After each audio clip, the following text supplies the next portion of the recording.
Good morning to all the students of DLED second year, S6, Unit 3, a strategy for learning skills, reading. The question is, what is reading? Distinguish between a skimming and a scanning. Reading refers to reading with understanding. It refers to connect the reader with the text, with the lesson, with the topic. It enhances information. It increases information, knowledge, and wisdom of the reader. Not only this, it gives enjoyment too. It helps us enhance comprehension, and thus we become able to find out even hidden meaning of the text.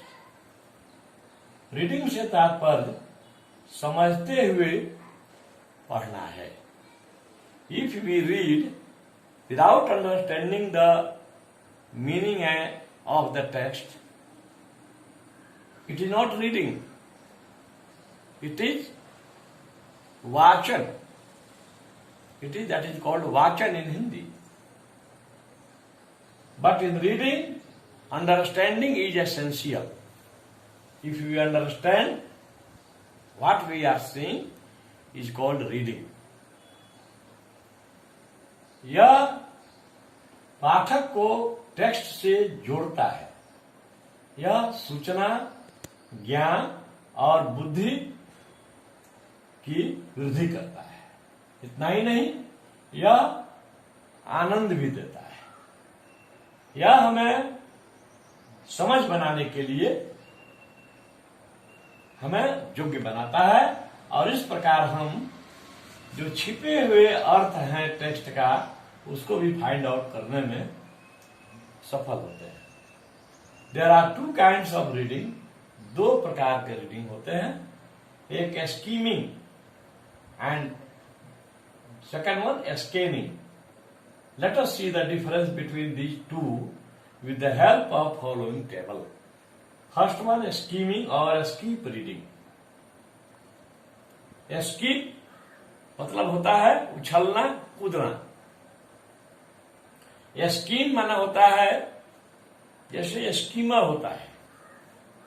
Schemer कहते हैं जो curd होता है, दही, उसको मथ कर निकालने के लिए, मक्खन निकालने के लिए वो वुडन फेसल होता है, लकड़ी का बना हुआ होता है, तो उसको स्कीमर कहते हैं. SKIMMER. स्कीमर माने मथनी, जिसको भोजपुरी में रही भी कहते हैं, जिससे दही को मथ करके और उसमें से मक्खन, घी निकाला जाता है. तो वही स्कीमिंग है. और स्कीप रीडिंग में उछलते हुए कूदते पढ़. It refers to look for the general or main idea or summary of the given lesson or paragraph. इसका संबंध दिए गए पैराग्राफ या लेसन का मुख्य बात, सारांश, समान आइडिया जानने के लिए स्कीमिंग का, स्कीप रीडिंग का हम प्रयोग करते हैं. Actually, in this type of reading, we don't know the meaning, know the syntax, know the grammar of the given lesson. We don't know the meaning of each and every word given in the text. Text में जो शब्द दिए गए हैं, उसका प्रत्येक शब्द का अर्थ हम नहीं जानते हैं. लेकिन एक general idea, we find a general idea, a summary, a sum and substance of the given topic. In this type of reading we don't read every words and lines of the given topic because we don't have so much time. हमारे पास उतना समय नहीं होता है. It is suitable for reading novels, बड़े बड़े उपन्यास पढ़ने के लिए, ड्रामाज, बड़े बड़े नाटक पढ़ने के लिए, एंड बिग स्टोरीज, और बड़ी बड़ी कहानियां पढ़ने के लिए हम स्कीमिंग का और स्कीप रीडिंग का प्रयोग करते हैं। वी यूज स्कीमिंग और skip reading for reading novels, for reading dramas, for reading big stories. The reader steps forward, पाठक जो है धीरे धीरे आगे की ओर बढ़ता है। Observing words and sentences at a glance, एक झलक शब्दों और वाक्यों को देखते हुए रीडर आगे की ओर बढ़ता है। There is a difference between reading and वाचन। Reading, the person who is doing reading is called reader, but the person who pronunciates without understanding its meaning is called watcher, and that one person who pronunciates without understanding the meaning of that paragraph, it is called vachak. Let us see an activity.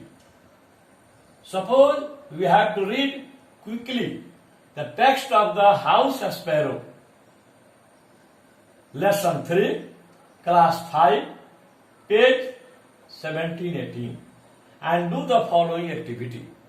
और निम्नलिखित कार्य करने के लिए कहा जाता है। हमें पेज नंबर 17-18 पर लेसन 3 में है the house and the sparrow, उसको पढ़ने के लिए कहा जाता है। क्लास 5 में है और निम्नलिखित एक्टिविटी करने के लिए कहा जाता है। Suggest some other title of the text, उस टेक्स्ट का दूसरा शीर्षक चुनने के लिए आपको कहा जाता है, हमें कहा जाता है। Pick out the paragraph giving the main idea, उस पैराग्राफ का कुछ चुनना है जिसमें मेन आइडिया छिपी हुई है। For doing this we have to go through the whole lesson at a glance without caring for meaning of each and every word and sentences in this reading. After reading 2 or 3 times, after reading twice or thrice, we may have a general idea, we may have a gist, we may have a summary of the given topic. It is called skimming or skip reading. Scanning or scan reading. Sometimes information is located within the written paragraph, within the written column, and we have to use our hands to locate a specific information. कभी कभी हमको किसी दिए हुए खंड में से किसी एक इंफॉर्मेशन को निकालना होता है, तो ये सूचना हम निकालते हैं। इसके लिए हमें अपने हाथ का प्रयोग करना पड़ता है। उस विशिष्ट सूचना को जानने के लिए we use our hands to locate that specific information. For example, उदाहरण के लिए, we have to use our hands to locate a word in dictionary.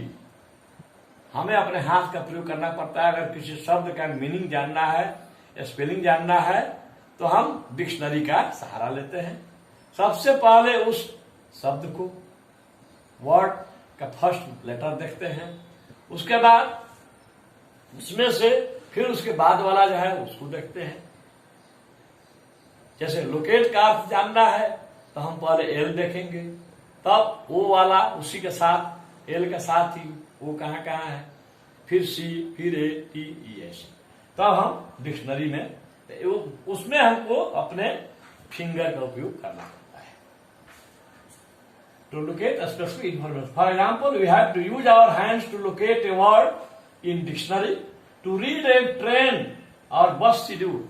हमको रेलवे स्टेशन पर कहीं जाना है तो हमको जिस ट्रेन में जाना है उसका ट्रेन नंबर, अप है कि डाउन है, वह टाइम, ये 3 जानने के लिए हमें हाथ का सहारा लेना पड़ता है। हम जितनी गाड़ियां उस सारणी में हैं, रेलवे टाइम टेबल, उसकी कोई जरूरत नहीं पड़ती है। हम केवल अपनी गाड़ी को ही सर्व करते हैं। फिर है to read an invitation card. जब हमें आमंत्रण पत्र मिलता है, निमंत्रण पत्र, तो हम बारात कहाँ जाएगी, बारात कहाँ जाएगी, कब जाएगी, क्या सवारी की व्यवस्था है, यही दो तीन चीज देखते हैं। किनके यहां से कहा हम पूरा जो है वक्रतुंड महाकाय, निर्विघ्नं कुरु मे देव, मंगलम भगवान विष्णु, मंगलम गरुड़, इस सब पर हम ध्यान नहीं देते हैं। केवल हमको जो शेड्यूल्ड जो हमको इन्फॉर्मेशन वही लेना पड़ता है।